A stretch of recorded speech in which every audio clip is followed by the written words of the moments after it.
everyone, what's up? Thanks for joining me today. I am Jonathan Mathis, the Sports Judge. Welcome back. Wow, the best two words in sports, Game 7. Tonight in Toronto at the Rogers Center, it's all hands on deck. It should be wild. The pressure's never been higher. It comes down to this. One game to win the series. And honestly, I gotta tell you, it would be less stressful, less nerve-wracking if the Dodgers weren't in it. This is the most nervous I've been in quite some time, and that's saying a lot. The nerves and anxiety definitely kicked in the bottom of the ninth. Last night, I was out trick-or-treating with our daughter, Madeline, and my babe, Denise. We were out in our friend's neighborhood where it is so lively and not dead where I live. People go all out for Halloween where our friends live. It was very festive. I swear, no one does Halloween like this neighborhood, okay? The houses there were all decked out, and you had a bunch of trick-or-treaters everywhere. Tons of people out and lots of cool and spooky decor. I saw an interesting costume. It was a dude wearing an inflatable poop emoji costume, and on the front of the costume, my guy had a piece of paper taped to his costume, a sign that read, "I'm a piece of shit." I thought it was hilarious. A+ for creativity. That's a funny one. Anyway, the Dodgers are playing. I'm out with the family. The street was pretty much shut down. It was like a block party, fog machines, music blaring, Dodgers game going on, everyone on their porches handing out candy or having people in their homes watching the game. And as we were walking, from house to house, it was almost impossible not to see what was happening in the game. Residents, folks living in that neighborhood, my friends, neighbors, had the World Series on a big screen, and people trick-or-treating with their kids stopped, gathered to get an update, to see what was going on.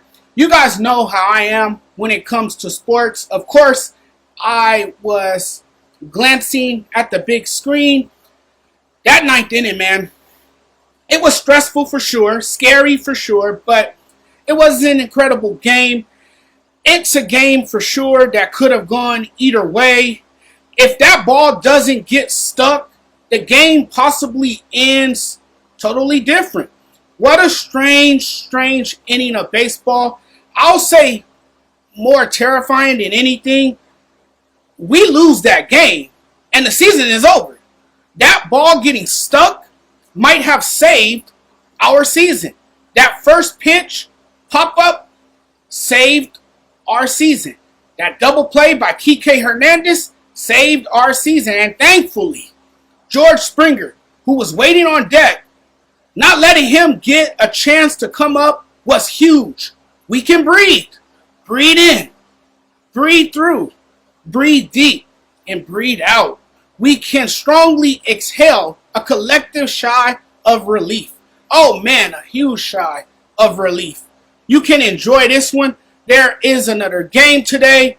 Glad the Dodgers held on to force Game 7. Wow, absolutely unreal. The ball goes from the bat to directly between the dirt and the wall, negating at least 2 runs. Then a run and gun double play to end it. A game-ending double play sends this series to Game 7. Yes, we are getting a Game 7 in the World Series. Wow, I'm glad they lived to see today. There is a Game 7 tonight. Tonight's game is massive. Winner takes all. Who knows what will happen, but my guess is that it will be a wild game. I promise you it will be a hard-fought game. Anything can happen. Anything. I don't know what's going to happen tonight. It's going to be good. It's going to be fun, and it is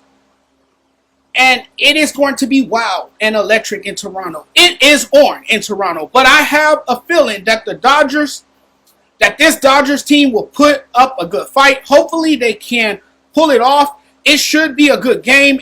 Again, like I talked about in my previous video, I think or maybe the offense has to string hits together. It really would be nice to see this offense score runs. That game last night never felt safe, not at one point. I've got to tell you about the Dodgers because, let's be real, we kind of knew. We kind of all figured this is where we would be in the bottom of the ninth last night. It was scary. I was worried. I was panicking. It was a near fatal collapse. The ninth inning was shaping up to be a Joe Carter moment, and it went the exact opposite way. Thank goodness. That was the craziest ninth inning. It went from a potential disaster to a season-saving, game-ending double play. That's just kind of what happened, right? For sure, that was a season-saving win right there. The hero, Kike Hernandez. Like, Kike is kind of just doing all the things he usually does in the postseason, which I think is probably one of the things Dodgers fans love about him. Everything that Kike does is a game changer for sure. Whether it's a go-ahead home run or a game-ending double play. But this game, again, just like Game 3, I'm going to say it came down to defense. Of course, from what I've been seeing, Kike is turning into the most clutch player. Playoff Kike is a different dude. Man, it is veteran leadership is what this is from a guy who really turns it up every chance he gets. 2 runners in scoring position with no outs in the ninth. I mean, I'm all about getting a win any way you can get a win. It doesn't have to be pretty. It can be the ugliest game, the craziest inning, a wedged ball, a game-ending double play. Just find a way to win the game. You cannot make any of this stuff up. This was a disaster in the making for the Dodgers, and well, it happened to go the Dodgers' way. A couple of big breaks to hold off a late rally from the Toronto Blue Jays. And the talk. Who knows if the Dodgers win that game? Nobody knows. People love to talk, and they love, for some reason, they have to tell you, well, if the ball doesn't get stuck under the center field wall, 2 runs would have scored. Probably, yes. I mean, my God, holy crap, Addison Barger crushed the ball to deep center field. And yeah, Bam Bam Barger, they like to call him, the folks in Toronto, that is. I saw one man on TV at the game dressed up as Fred Flintstone. Bam Bam Barger, huh?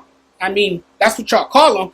I mean, you're feeling pretty good right there, right? At that moment, everything is going your way. You delivered a big hit, maybe the biggest hit of your life, and come to find out you were only given a double on a dead ball lodged under the center field wall. We all saw it. The ball somehow wedged itself under the wall. It was ruled a ground rule double, leaving Barger at second and Straw at third, and Tyler Glasnow worked a great escape to preserve the 3-1 win. Who knows what would have happened? And unfortunately, they didn't score 2 runs. Sorry.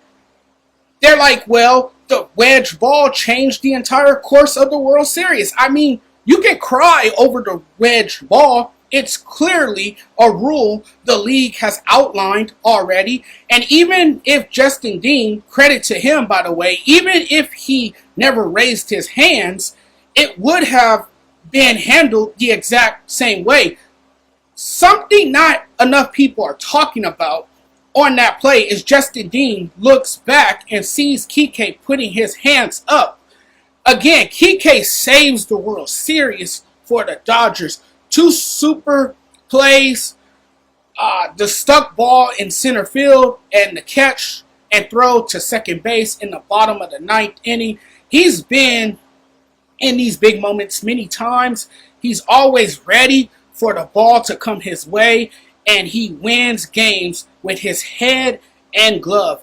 I give a lot of credit to Kike for showing the leadership. Kike Hernandez, unbelievable. This guy is insane. Give him a raise. That's like if I were to bet on one guy to be the hero tonight, I would just every time be like Kike. Every time they need a hit or a big play, he got one.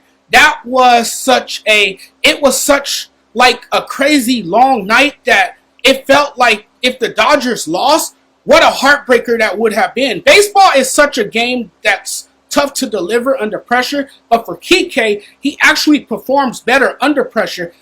It's players like him that impacts a team in ways unimaginable by just doing the small things. The guy is just an absolute legend, and surely Shohei Ohtani can keep you in it, but what we have to understand is it comes down to whether the bats wake up. They need Mookie to be Mookie. When Freddie is clutch, the offense is more efficient. It all comes down to that. In this series, the Dodgers had golden opportunities. The bases were packed, and it all goes away on several pitches, inning over. If the Dodgers win Game 7, I think it will be because of the offense tonight. This roster is a collection of baseball talent, star power everywhere on the field. It's a bad feeling when your offense hasn't been clicking.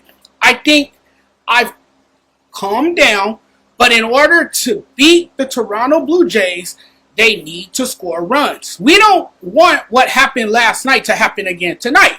Their lineup, their hitters, the offense in general made me uncomfortable again. This was going to cause me to have another panic attack. I mean, to be real, you can't win games without scoring runs. Game 7 for me depends on the offense. They will either show up or take their bats and go home. It'll be interesting to see if this Dodgers offense wakes up. The best thing for a struggling offense, of course, is dominant shutdown pitching. And that's what they have. The thing with that, though, Toronto has a ton of guys who put together good at-bats. They work the count, foul off really good pitches, and walk on really bad ones. That can wear down a pitcher. Not only does it make the pitcher work and drive him nuts, but it also forces him to make that one mistake that could be a huge momentum killer. Gotta believe their offense will finally show up on the last day. When it comes to the job of the starting pitching, and when it comes to the job that the starting pitching has done in terms of performance, sometimes you just need a little extra support, and that's where the offense has to come in. After the Game 5 loss, I was like, I don't think they are going to win. I just thought the series was over. Game 6, they had a huge pitching advantage with Yoshi Yamamoto on the mound, and somehow in dramatic fashion, doing the improbable, the Dodgers, who have looked mortal, who have looked like they didn't know how to play baseball in the World Series, survived to see a Game 7. The Dodgers were a sad, sad watch. It was bad. It really didn't have me, really into baseball. I really didn't have enough faith in them to pull it out one more time in Toronto to force Game 7. I was wrong about them. Basically, they still remember how to play baseball in October. And let's just say this game had a crazy ending to it. Unreal. It looked bad in the 9th inning. It's like they never really have anything good that happens to them in the late innings. That was very scary, by the way. No telling what would have happened if George Springer gets to bat with two runners at second and third. The Dodgers probably lose this series. They didn't lose the series. Thank goodness. They're still alive and well. And although we have an incredible World Series going on, these games for Dodgers fans have been nothing short of frustrating and stressful. In all seriousness, it's been one heck of a series, and so I don't think calling Mookie Betts overrated was a nice thing.